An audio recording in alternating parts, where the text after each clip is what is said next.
Welcome to Reformed Thinking, the deep dive where we take dense ideas and make them compellingly clear. Today, we're getting into a really fascinating part of C.S. Lewis's work. We're undertaking a deep dive into his analysis of Christian social morality, and we're pulling this specifically from the final section of Mere Christianity. And this isn't just about, personal piety. It's about the staggering implications of Christian belief for public life, for politics, for economics. This is such a vital discussion, especially for the listener who, needs quick yet thorough insight into how eternal truth applies to our day-to-day affairs. Right. Our mission today is really to analyze Lewis's claim about how Christian principle ought to operate in the public square. And we have to confront this tension he highlights. What's the main tension? It's the gap between the universal, timeless moral requirements and, well, the specific, constantly shifting landscape of social programs and technical policy. And what we find in Lewis, it's definitely not a political manifesto. It's more a set of guiding principles and a pretty strong warning against intellectual dishonesty. Yeah. And it gives us this fascinating kind of blended picture of what a fully Christian society might actually look like. This discussion, it quickly forces you, the listener, to stop asking, what political party does my faith support? And to confront a much more personal question. The harder question. Are we seeking an ally to confirm our existing biases, or are we ready for a master who insists on defining our morality entirely? That's our mission today. Let's get into it. So Lewis starts with the most basic building block of man-to-man behavior. Let's unpack his assertion that Christ did not come to introduce a brand new morality. Right. I mean, that really flies in the face of the popular modern idea that ethical systems are constantly evolving, that we're always getting better. It's the essential starting point for Lewis. It really is. If you look at the Christian faith as a spiritual system, you might expect, completely new social codes. But Lewis says no. The foundation for human interaction was already there. The golden rule, do as you would be done by. He presents it not as some radical innovation, but as a perfect summary of what every person, deep down, has always known to be right. So Lewis is basically arguing for a doctrine of natural law here, isn't he? I think he is. He's affirming that this moral knowledge is inherent. The golden rule just gives words to the law that's already written on the human heart, which is a concept that's, central to the historic understanding of Christian anthropology. Yeah. It means the non-believer and the Christian, they're starting from the same knowledge base when it comes to what's fair.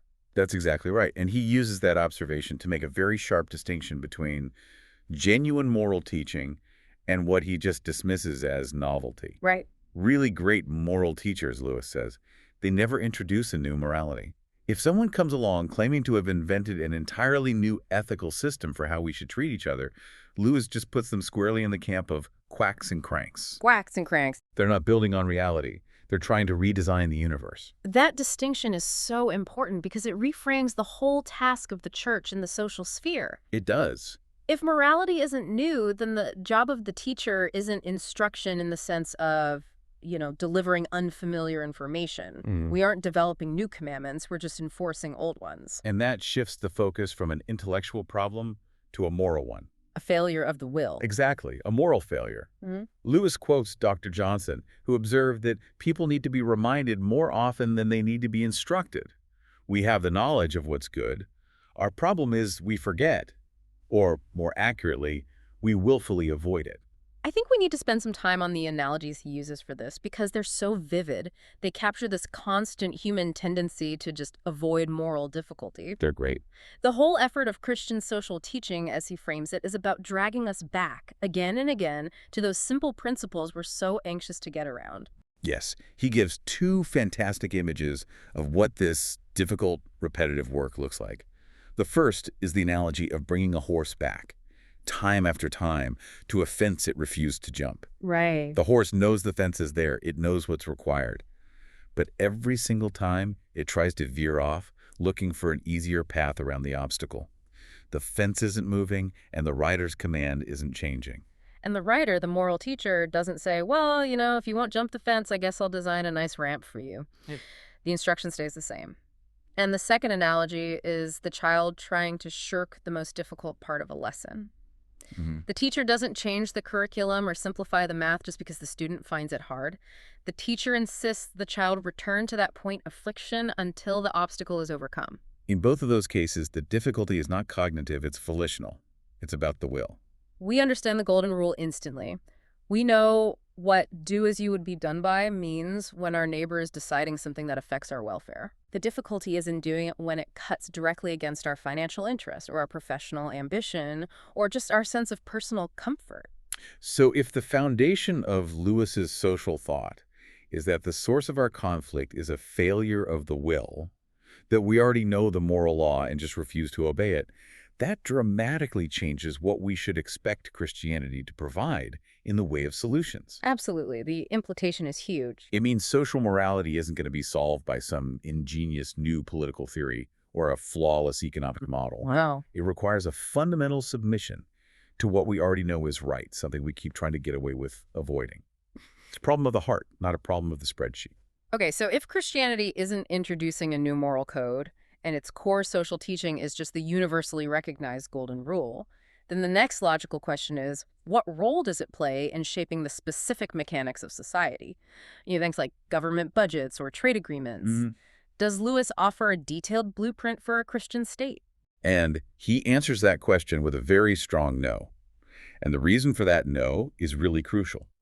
Lewis states very clearly that Christianity does not profess to have a detailed political program. No action plan. No specific actionable plan for applying the golden rule to a specific society at a specific time.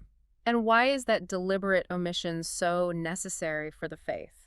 I mean, if we believe it's the universal truth, why shouldn't it come with universal legislation that solves all our political problems? Because the nature of Christianity is that it's meant for all people at all times. Okay. Just think about the span of human history and culture it has to cover.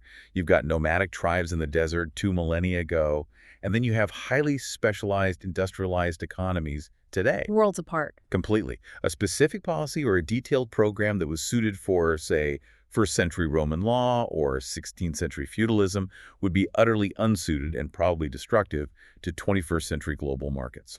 So it's universality, the fact that it's perpetual, that quality actually stops it from providing the technical details of human governance or economics. If the Bible mandated, for instance, a specific form of land ownership or a detailed income tax calculation, it would anchor the faith to one single fleeting political moment. Precisely. And Lewis frames this by drawing a critical boundary between theology and specialized human knowledge, what he calls the ordinary human arts and sciences. Christianity was never intended to replace or supersede those things. It operates on a different, higher level. Can you elaborate on that distinction? It sounds like he's trying to protect the domain of human ingenuity while still keeping it subject to a moral compass. Well, look at the examples he provides. When the faith tells you to feed the hungry, that's a core moral command. It does not and it cannot give you lessons in cookery. Right. The command is divine. The execution is technical. The techniques for nutrition, for food safety, for large-scale preparation and supply chain management, those are all still the province of human culinary arts, agriculture, and logistics. And if it tells you to read scripture for your spiritual benefit, it doesn't then give you lessons in the nuances of Hebrew conjugation or Koine Greek syntax or even English grammar. No. Those are distinct fields of knowledge, and they're necessary for the command to be carried out effectively, but they're separate from the command itself. The divine call requires human expertise to implement it. Therefore, the faith's function is dual, and this is where we really need to differentiate the roles. First, Christianity acts as a director. A director. It sets all those human arts and sciences, cookery, economics, law, engineering, to the right jobs. It defines the moral ends they have to pursue.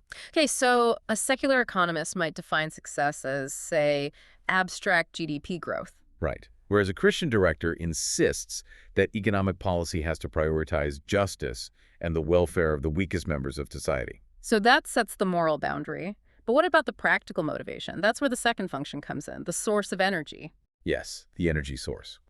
Once the faith has told the human art what goal it must pursue, it then provides the motivation and the moral stamina to pursue it honestly. It gives those arts new life, new motivation, new clarity, if they submit to its direction. Let's try to make this concrete for the listener. Imagine a scenario. Take a medical researcher working on, say, genetics. Right. A secular ethical system might prioritize efficiency or national gain. A Christian framework, acting as the director, sets the moral goal.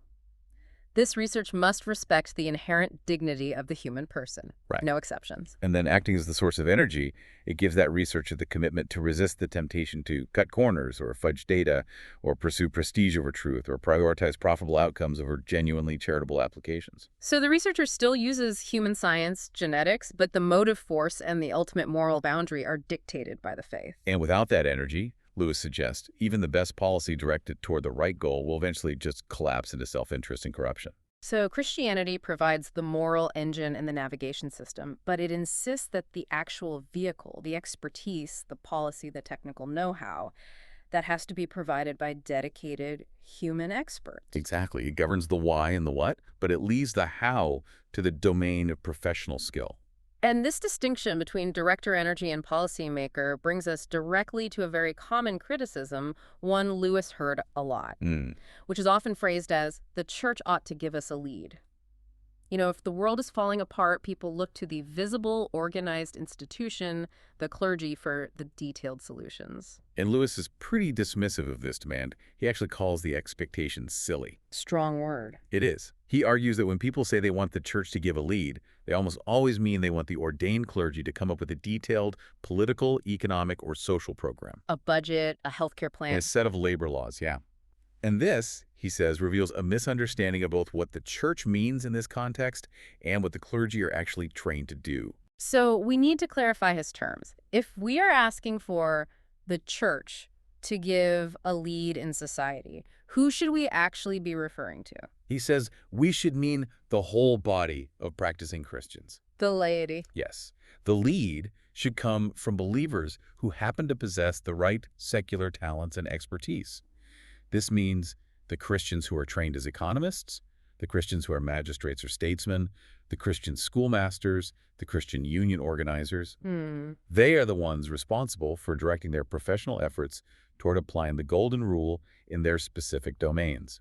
This is a radical pushback against clericalism, isn't it? It's huge. It suggests that the lay professional can't just outsource their ethical responsibility to the Sunday sermon.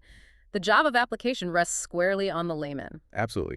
And Lewis defines the clergy's role quite specifically. They are the people who have been specially trained and set aside within the whole church to look after matters concerning us as creatures who are going to live forever. An eternal focus. Their training is focused on eternal realities, on salvation, doctrine, and pastoral care. Asking them to analyze the complexities of bond markets or draft detailed legislation on minimum wage. It's asking them to do a different job, a job for which they are not trained. And it distracts them from their primary eternal duty. It does. It becomes an abdication of responsibility by the lay professional. They're seeking spiritual sanction for technical solutions rather than applying their own expertise under spiritual guidance. The spiritual guidance the director has already been given. Apply the golden rule. He uses that wonderful cultural analogy to drive the point home. The one about literature. Yes. If you want Christian literature, where does it come from? It comes from Christian novelists and Christian dramatists. Right. It does not come from the bench of bishops trying to write plays in their spare time, which is a job they are not trained for. So if we apply that to economics, a Christian economic policy must come from Christian economists. Let's consider a Christian trade unionist. Lewis suggests this person doesn't just lobby for higher wages. How would their Christian principles change their approach compared to a purely secular union organizer? The change would be in the core philosophical approach. A secular unionist might focus solely on acquiring rights and compensation based on market leverage. Just power dynamics. Right. But a Christian trade unionist, directed by Lewis's principles, would approach the whole issue through the lens of vocation, justice, and the common good. So they'd still insist on fair wages? Oh, yes. But they would also insist that the worker produce something good, condemn the creation of silly luxuries, and focus on the moral dignity of necessary labor rather than just maximizing rights irrespective of duty. The principles redefine the negotiation itself. It's not just about a moral person negotiating. It's about a Christian professional trying to restructure the system according to the commands of the master. That is the essential insight. Lewis concludes that if practicing Christians took this charge seriously, if the lay professionals integrated their faith with their daily work, and if society were ready to receive it, if the moral will was there, then what? The Christian social solution would appear quickly. The lag isn't theological, It's professional apathy and moral cowardice among those who have the required technical skills. We wait for a blueprint from the clergy when the blueprint should be drawn on the desks of the Christian processionals themselves. So we've established that Lewis won't give us a detailed blueprint, but he does offer a sketch, a summary. A summary of what a fully Christian society would be like, and it's drawn directly from hints in the New Testament. And the impression this sketch leaves is, as you said, curious, because it resists any easy political labeling. This is Lewis actively challenging anyone who wants to claim Christianity as solely supporting their current political party. He lays out two very distinct sets of characteristics. Let's start with the economic elements, which, to a modern mind, definitely sound like what we would classify as leftist or communitarian ideals. Tell us about those features. What is Lewis's picture of the economic engine of this society? First, the absolute rejection of idleness. There would be no passengers or parasites. Wow. This is based on the Pauline principle. If a man does not work, he ought not to eat. This establishes a very stern, universal vocational requirement for every single citizen, regardless of their inherited wealth or status. That's a serious indictment of a leisure class that produces nothing of value. And he also specifies that everyone must work with their own hands, and the work has to produce something good. That qualification, something good, is so key. It means that work cannot just be profitable. It has to be morally and socially productive. Okay. And this leads to the second major point, the immediate censure of industries that are just dedicated to feeding vanity. Lewis specifically says there would be no manufacture of silly luxuries, followed by sillier advertisements designed to persuade people to buy them. So it's an economic system driven by necessity and moral production, not by manufactured desire and status signaling. It rejects the manipulation that's inherent in modern consumer culture, which is built on envy and manufactured obsolescence. And finally, on the social interaction within the marketplace, he says there is to be no swanker side, no putting on airs, no arrogance, no class consciousness that divides people based on their wealth or their pedigree. To this degree, Lewis acknowledges a Christian society would be what we now call leftist because it demands an economic equality of effort and universal participation, and it rejects economic snobbery. That sounds like a radical flattening of the economic hierarchy, but then he pivots, and he pivots sharply to the social and familial side. He does. And this sounds almost medieval in its commitment to hierarchy and formality. This is where the contradiction comes in. Exactly. The New Testament sketch he's drawing insists on obedience and outward marks of respect. And this is not just being polite. It's a structural, ordered code of deference. And this obedience is demanded universally, right? Universally. From all citizens to properly appointed magistrates and governing authorities. It insists on the respect due to authority, even when that authority might be inconvenient. And that obedience moves into the personal sphere, too. It moves right into the bedrock of society, the family. There is an insistence on respect from children to parents. And then Lewis, acknowledging how unpopular this would sound even in the 1940s, notes the expectation of deference from wives to husbands. And that is the structural hierarchical element that the modern equality-focused mind often tries to just cut out of the faith. Yeah. It insists on a recognition of ordered authority and defined roles in the public sphere and the family, and that directly clashes with the radical anti-snobbery of the economic principles. And the sketch continues, moving beyond just structure to disposition. This society is meant to be intensely cheerful. Cheerful. Full of singing and rejoicing. Worry or anxiety is given the status of a moral failure. It's regarded as wrong. This suggests that a lack of trust in providence is a spiritual deficiency that manifests socially. And courtesy is elevated far beyond just social custom. It's a Christian virtue. And my favorite detail, maybe, is Lewis's note that the New Testament has a deep-seated hatred for what he calls busybodies. That avoidance of busyness, or intrusive meddling, suggests a strong respect for personal boundaries and the duty to mind your own affairs. But that's coupled with a deep responsibility for the welfare of others. A very difficult balance. Intense charity without intrusive control. So if you or I were to visit this fully Christian society, Lewis concludes we'd leave with a truly curious, almost paradoxical impression. The economic life would feel very socialistic, advanced, and radically egalitarian in its work ethic. But at the same time, the family life and the code of manners would feel rather old-fashioned, perhaps even formal, ceremonious, and aristocratic in its respect for inherited roles and appointed authority. It's the total plan for the human machine, a blend that absolutely refuses to align with any existing partisan platform. And this blend reveals what he calls the snare of partiality. We have all, Lewis says, departed from the total plan, and our human nature leads us to want to claim that our preferred modification, the part we still like, is the original plan itself. So people fighting for entirely opposite social programs can both claim Christianity. Right, because they're attracted by bits of it, maybe the economic justice or maybe the traditional authority, and they feel entitled to just throw out the parts that make them uncomfortable. Lewis's sketch reminds us that you can't simply choose to serve the master on Tuesdays and Wednesdays.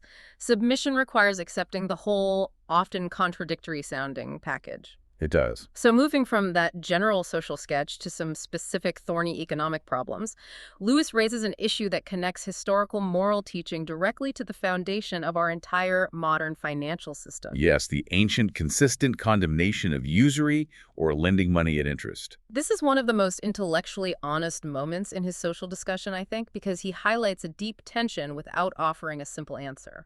He really does.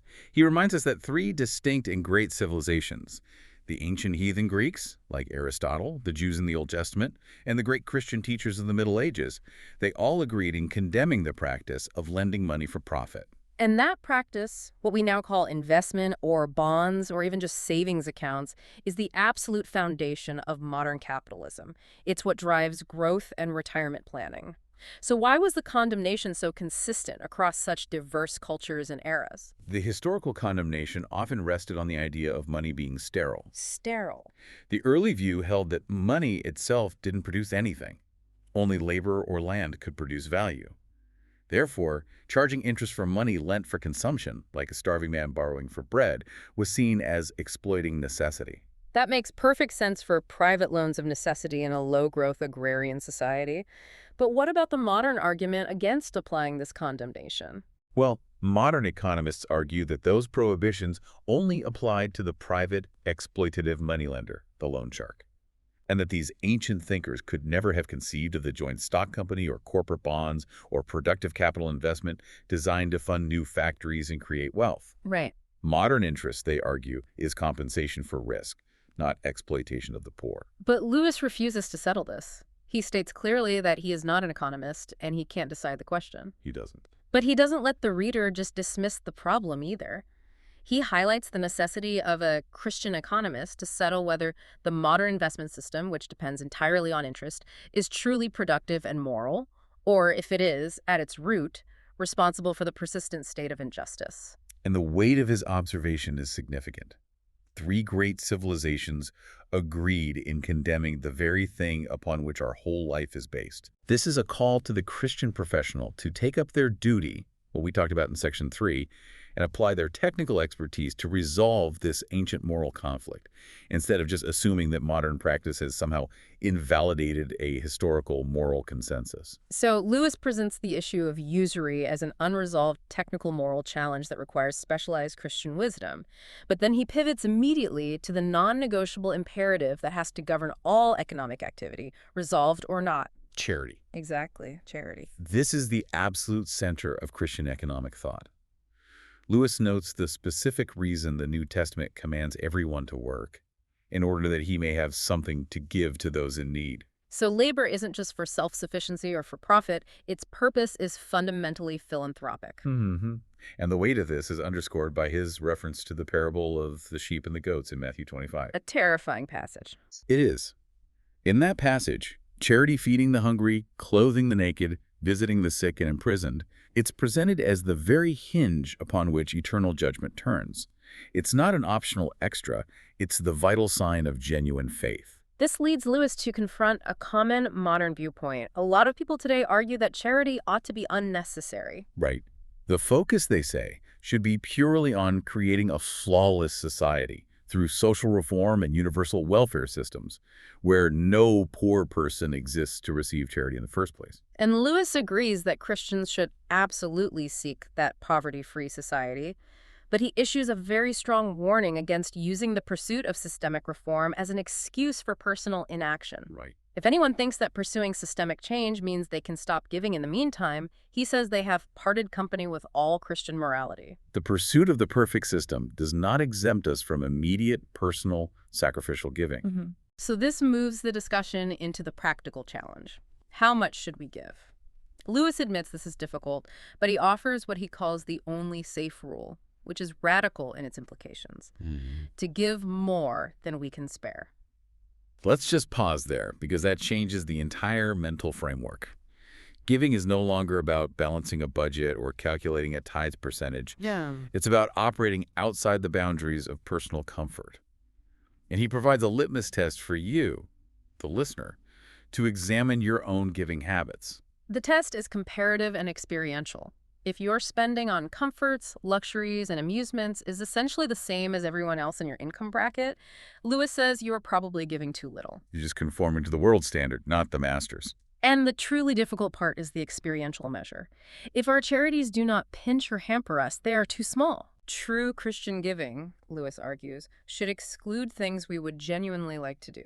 We should be able to point to specific luxuries or trips or acquisitions we want but can't afford because that money has already been dedicated to charitable expenditure. The pinch has to be felt. We need to acknowledge the real-world obstacles here. Why do people fail this test?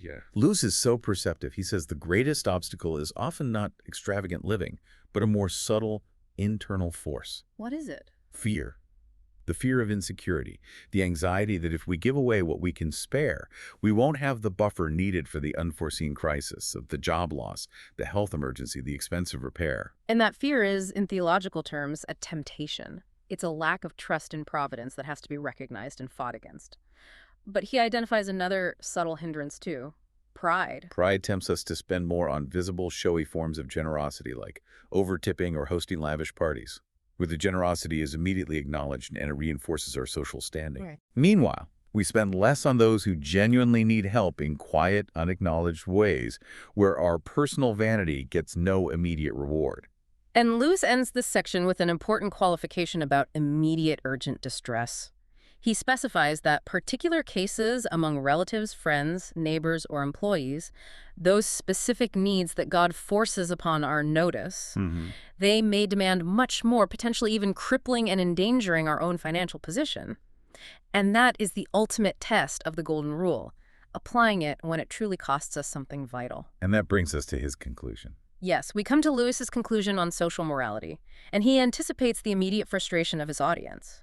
He knows that the listener on the political left will be angry he didn't go far enough in advocating for specific social programs. And he knows the listener on the right will be angry he went too far in condemning luxury and demanding that economic equality of effort. This anticipated anger, which he just accepts as inevitable, brings us to what he calls the real snag. Most of us, he says, approach this subject not with a desire to find out what Christianity actually says, but with the hope of finding support for the views of our own chosen party. We are looking for that ally. We want a spiritual justification for the political platform we already prefer. We want God to be on our side. But Lewis insists that what Christianity actually offers is either a master or a judge. It doesn't join our faction. It demands to govern our entire life and conscience. And that realization pushes the whole discussion inward, away from external policy debates and toward internal personal submission. Right. Lewis concludes that no external blueprint, no amount of social or political discussion is going to succeed unless we take a much longer way around. What does he mean by taking the longer way around? He means we have to start with the premise that societal blueprints will inevitably fail unless the majority of people truly want a Christian society. And here's the chain of causality he lays out. Okay. We will not want a genuinely Christian society until we become fully Christian ourselves. Our flawed wills are always going to corrupt the best systems. And the chain continues inward, moving deeper into theological territory. You can't truly carry out the core social command, do as you would be done by, until you learn to love your neighbor as you love yourself. And this requires the greatest step of all. You cannot learn to love your neighbor as yourself until you learn to love God supremely. The horizontal duty is entirely dependent on the vertical relationship. And the final, most fundamental link in that chain. You cannot learn to love God except by learning to obey him. Lewis argues that this drives us inevitably away from social matters, away from economic policy, and toward religious matters, to something far more inward, personal, and concerned with submission. And this structure aligns perfectly with the theological tradition that emphasizes ordered duty, what we sometimes call the two tables of the law. The Westminster Confession, for instance, organizes our duties first toward God, the first table, love, obedience, worship, Right. and only then toward our neighbor, The second table, social morality, justice, love. That structural connection is the ultimate takeaway here. Our ability to execute the second table of the law, our social morality, our ability to genuinely apply the golden rule, is completely contingent on our obedience to the first table. Exactly. If we are disobedient to the master, we will inevitably fail the neighbor. That's the key synthesis.